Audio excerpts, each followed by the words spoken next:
ഇതുപോലത്തെ ഇപ്പോൾ ഹൈക്കോടതിയുടെ ഉത്തരവ് വന്നിരിക്കുന്നു. കുറ്റാരോപിതരായിട്ടുള്ള 6 പേർക്കും ജാമ്യം അനുവദിച്ചിരിക്കുകയാണ്. ഇങ്ങനെയാണ് ആ വിഷയത്തെ കാണുന്നത്.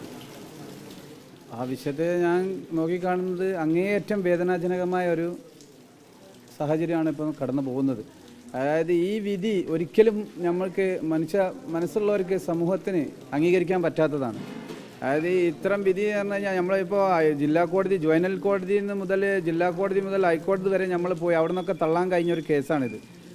അതുകൊണ്ട് ഇപ്പോൾ ഇത്ര പെട്ടെന്ന് ഇവർക്ക് ജാമ്യം അനുവദിച്ചതിൻ്റെ പിന്നിൽ ഇവരെ പിന്നിൽ രാഷ്ട്രീയപരമായിട്ട് ആളുകളുണ്ട് എന്ന് ഉറപ്പായി. അവർക്ക് പിൻബലമുണ്ട്. അതായത് ദുർബലരായ ആളുകളായ ഞങ്ങൾക്ക് ഇത്രയും ഈ കുറ്റകൃത്യം കുട്ടികൾ ചെയ്തെന്ന് ബോധ്യപ്പെട്ട് കഴിഞ്ഞിട്ട് അല്ല, ജനസമൂഹത്തിന് മൊത്തമായിട്ട് അറിയാൻ കഴിഞ്ഞ കേസാണ്. അതായത് വോയിസ് ആയിട്ടും വീഡിയോ ക്ലിപ്പായിട്ടും അവർക്ക് ജനങ്ങൾക്ക് ഇത്രയും വേദനാജനകമായ ഒരു സാഹചര്യത്തിൽ ഇത്ര പെട്ടെന്ന് ഇവർക്ക് എക്സാം എഴുതാനൊക്കെ കോടതി നിയമം അതനുസരിച്ച് ചെയ്തു. ഓക്കെ, അതിൽ തന്നെ ജുവൈനൽ ലോമിൽ തന്നെ തുടർന്ന് പഠിക്കാനുള്ള സൗകര്യവും ഗവൺമെൻറ് ഒരുക്കാമായിരുന്നു എനിക്ക് തോന്നുന്നത്. ജനങ്ങൾ മുഴുവനും ആവശ്യപ്പെടുന്ന ഒരു ഭാഗം അവർ പുറത്ത് വരണ്ട, അവർ ജുവൈനൽ ലോമിൽ പഠിക്കട്ടെ, പഠിച്ച് കഴിഞ്ഞിട്ട് നല്ല കുട്ടികളായിട്ട് 2-3 വർഷം അവിടെ കഴിഞ്ഞിട്ട് പുറത്ത് വരട്ടെ. അതാണ് ഞാൻ ആഗ്രഹിക്കുന്നത്. അതല്ലാതെ അവരെ തൂക്കിക്കൊല്ലണമെന്ന് ഞാൻ പറയുന്നില്ല. അതായത് അവർ പഠിച്ചിരുന്ന, അതായത് വീട്ടിൽ നിന്ന് എന്തായി കഴിഞ്ഞാലും അവർ രക്ഷിതാക്കളുടെ ഭാഗത്തു നിന്ന് നല്ലൊരു രീതിയിലുള്ള പഠനം അവർക്ക് കിട്ടില്ല. അതായത് രക്ഷിതാക്കൾ ക്രിമിനലുകളാണ്, കൊട്ടേഷൻ സംഘത്തിലും മറ്റേ ഗുണ്ടാക്റ്റിലൊക്കെ പെട്ട ആളുകളാണ്. അതുകൊണ്ട് ഈ കുട്ടികൾ ജുവൈനൽ ലോമിൽ തന്നെ തുടർന്നിട്ട് അവിടെ പഠിച്ച് നല്ല ശീലമായിട്ട് പുറത്ത് വരട്ടെ എന്നുള്ള ഒരു കാര്യം ഞാൻ അവതരിപ്പിച്ചു. അതായത് ഇത്ര വേഗം ഇവർ കോടതിയിൽ നിന്ന് വിധി വാങ്ങി ഇവരെ പുറത്തു കൊണ്ടുവരണമെങ്കിൽ ഈ ഗവൺമെൻറ്റിൻ്റെ പിന്നിൽ നല്ല പ്രവർത്തിച്ചിട്ടുണ്ട്. നമ്മളെ വിദ്യാഭ്യാസ മന്ത്രി എന്തിനു പറ്റും ഇത്രയും ഒരു കുട്ടികൾ, അതായത് വിദ്യാഭ്യാസം, അതായത് എൻ്റെ കുട്ടിയും ഒരു സ്റ്റുഡൻ്റാണ്, അതായത് SLC പരീക്ഷ എഴുതാൻ വേണ്ടി എൻ്റെ കുട്ടി.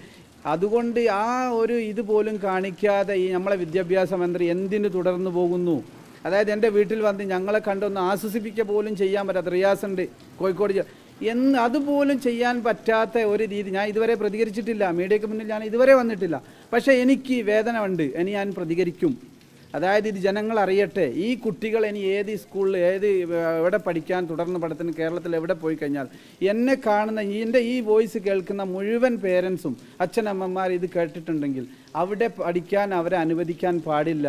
അവർ രക്ഷിതാക്കൾ PTA കമ്മിറ്റി ആയി കഴിഞ്ഞാലും അവിടെയുള്ള സ്കൂൾ ഭാഗത്ത് അവർ പറയണം, ഞങ്ങൾ കുട്ടികളെ പഠിക്കുന്നതാണ്, ഇത്രയും ക്രിമിനലായ കുട്ടികൾ, കൊലയാളികളായ കുട്ടികളെ ഇവിടെ പഠിപ്പിക്കാൻ കഴിയില്ല എന്നുള്ള ആർജവത്തോട് പറയണം അവർ എന്ന് കഴിഞ്ഞാൽ. എന്നാലേ എന്ത് ചെയ്യും ഈ ഒരു ഇങ്ങനത്തെ ഈ പ്രശ്നങ്ങൾ ഇവിടെ പരിഹരിക്കാൻ കഴിയും.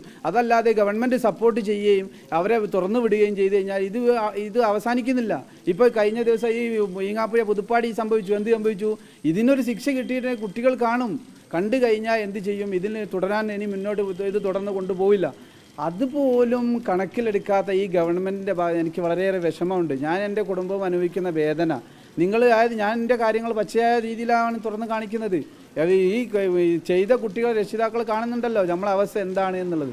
അതുകൊണ്ട് എനിക്ക് പറയാനുള്ളത്, ഇവരെ ഇപ്പോൾ കൊടുത്ത ജാമ്യം തടഞ്ഞുകൊണ്ട് അവരെ വീണ്ടും തിരിച്ച് ജുവൈനൽ ലോമിലേക്ക് തന്നെ വിടണം എന്നുള്ള ഒരു അഭ്യർത്ഥനയാണ് ഞാൻ അഭ്യർത്ഥിക്കുന്നത്. മുഖ്യമന്ത്രിയുടെ ഭാഗത്തു നിന്ന് ഒരു ഉറച്ച തീരുമാനമൊന്നും എനിക്ക് കിട്ടിയിട്ടില്ല. ഒരു വാക്കൊന്നും പറയില്ല. ഞാൻ കൊടുത്ത നിവേദനം വാങ്ങി പോയിട്ടുണ്ട്. പക്ഷേ ഗവൺമെൻറ്റിൻ്റെ ഭാഗത്തു നിന്ന് ശക്തമായൊരു ഇടപെടൽ ഉണ്ടായിട്ടില്ല. അത് പൊതുസമൂഹം തന്നെ വിലയിരുത്തുന്നുണ്ട്. പക്ഷെ അതല്ല വേണ്ടത്. ഗവൺമെൻറ്റിൻ്റെ ഭാഗത്തു നിന്ന് ഇത് കുട്ടികൾ ഇനിയും തുടർന്ന് പോയാൽ ഭാവി വരുന്ന കുട്ടികൾക്ക് വലിയൊരു വിഷയമാവും എന്നുള്ളത് കണക്കിലെടുക്കേണ്ടതായിരുന്നു. അതായത് അതുപോലും ചെയ്യാത്ത ഈ ഗവൺമെൻറ് എനിക്ക് യാതൊരു വിശ്വാസവുമില്ല. പിന്നെ നീതിപീഠത്തിൽ ഉറച്ച വിശ്വാസമാണ്. പിന്നെയും നമ്മളെ താമരശ്ശേരി പോലീസിൻ്റെ അടുത്ത് പറയേണ്ടതുണ്ട്. അവർ ചെയ്യേണ്ട കർമ്മം വളരെ വ്യക്തമായിട്ട് ചെയ്തിട്ടുണ്ട്. അവർ FIR റെഡിയാക്കി അവരിൽ ഒരു വിട്ടുവീഴ്ചയ്ക്കും തയ്യാറില്ലാത്ത രീതിയിൽ അവർ ചെയ്തിട്ടുണ്ട്. തീർച്ചയായിട്ടും ഞാൻ മേൽക്കോടതിയെ സമീപിക്കാനുള്ള ഇതിലാണ് ഞാൻ നിൽക്കുന്നത്. എന്തായി കഴിഞ്ഞാൽ നമ്മൾ സാമ്പത്തികമായ ലേശം ബുദ്ധിമുട്ട്, എന്നാലും 5 സെൻറ്റ് ആണെങ്കിലും അത് വിറ്റിട്ടെങ്കിലും ഇവർക്ക് കിട്ടേണ്ട ശിക്ഷ വാങ്ങിക്കൊടുക്കണം എന്നാണ് എൻ്റെ ആഗ്രഹം. ജാമ്യം റദ്ദാക്കണമെന്നുള്ള ആവശ്യപ്പെട്ടുകൊണ്ട് തന്നെയാണ് ഞാൻ മുന്നോട്ട് വാങ്ങിയിരിക്കുന്നത്. അതായത് ഇത്തരം കുട്ടികളെ ഇവരെ പശ്ചാത്തലം പിന്നിലുള്ള വളരെ ക്രിമിനലായ പശ്ചാത്തലമാണ്. അതുകൊണ്ട് ഇനി നാളെ ഇത് വേറൊരു കുട്ടിക്ക് ഒരു രക്ഷിതാവിനും ഇത് ഉണ്ടാവാൻ പാടില്ല. അത് ശക്തമായ ഇടപെടൽ നമ്മളെ ഞാൻ ഇത് കാണുന്ന മുഴുവൻ ആളുകളും ഇതിന് പ്രതിഷേധിച്ചേ പറ്റൂ. അവർ കോഴിക്കോട് വാങ്ങാൻ പല സ്ഥലത്തും കൊടുത്തിട്ടുണ്ട്. അവിടെ ഒന്നും ഈ അഡ്മിഷൻ സ്വീകരിക്കാൻ പാടില്ല ഇവർക്ക്.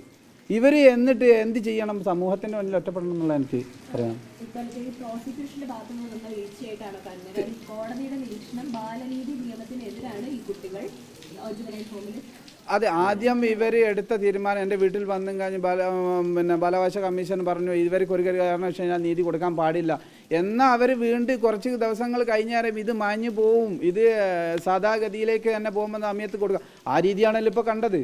അതായത് അവരെന്ത് ചെയ്തു, ഇത് അങ്ങനെ തടഞ്ഞു വെക്കാൻ പാടില്ല, ഒക്കെ അവർ തന്നെ ചെയ്യുന്നു. അവർ തന്നെ ആദ്യം പ്രഖ്യാപിക്കുന്നു, അവർ തന്നെ വീണ്ടും പിന്നെ എന്ത് ചെയ്യുന്നു, അവർക്കുള്ള സ്വാതന്ത്ര്യം കൊടുക്കുന്നു. അതാണ് നടക്കുന്നത്, അതാണ് നമ്മൾ കാണാൻ കഴിയുന്നത്. പക്ഷേ ഒരു കാരണം വെച്ച് കഴിഞ്ഞാലും സുപ്രീം കോടതി, അതായത് നമ്മളിപ്പോൾ കൊടുത്ത ഹൈക്കോടതിയിൽ നിന്നുള്ള ഈ ജഡ്ജ്മെൻറ്റ് ഒന്ന് ആദ്യത്തെ ഫസ്റ്റ് തവണ തള്ളിയതാണ്. അത് ബെയിൽ, അതായത് ഇനി ജുവനൈൽ കോർട്ടിൽ നിന്ന് ഓർഡർ ആയതിൻ്റെ ശേഷം മാത്രമേ അതിന് തീരുമാനം എടുക്കാൻ പാടുള്ളൂ. അതല്ല ചെയ്തത് ഇവിടെ. ഇവർ എന്താണെന്ന് വെച്ച് കഴിഞ്ഞാൽ നമുക്ക് അതിനെപ്പറ്റി വശങ്ങളൊന്നും കൂടുതൽ അറിയില്ലെങ്കിലും ഒരു കാരണം വെച്ച് കഴിഞ്ഞാലും ഒരു തവണ തള്ളിയതാണ്. രണ്ടാമത് നമ്മൾ പരിഗണിക്കുന്ന സമയത്ത് എന്തായി കഴിഞ്ഞാൽ ഈ കുറ്റകൃത്യം ശരിക്കും പഠിച്ചതിൻ്റെ ശേഷമാണ് കോടതി വിധി പ്രഖ്യാപിക്കേണ്ടത്. വൈകിട്ട് അത് കഴിഞ്ഞതിന് ശേഷമാണ് തുടർന്ന് നമ്മുടെ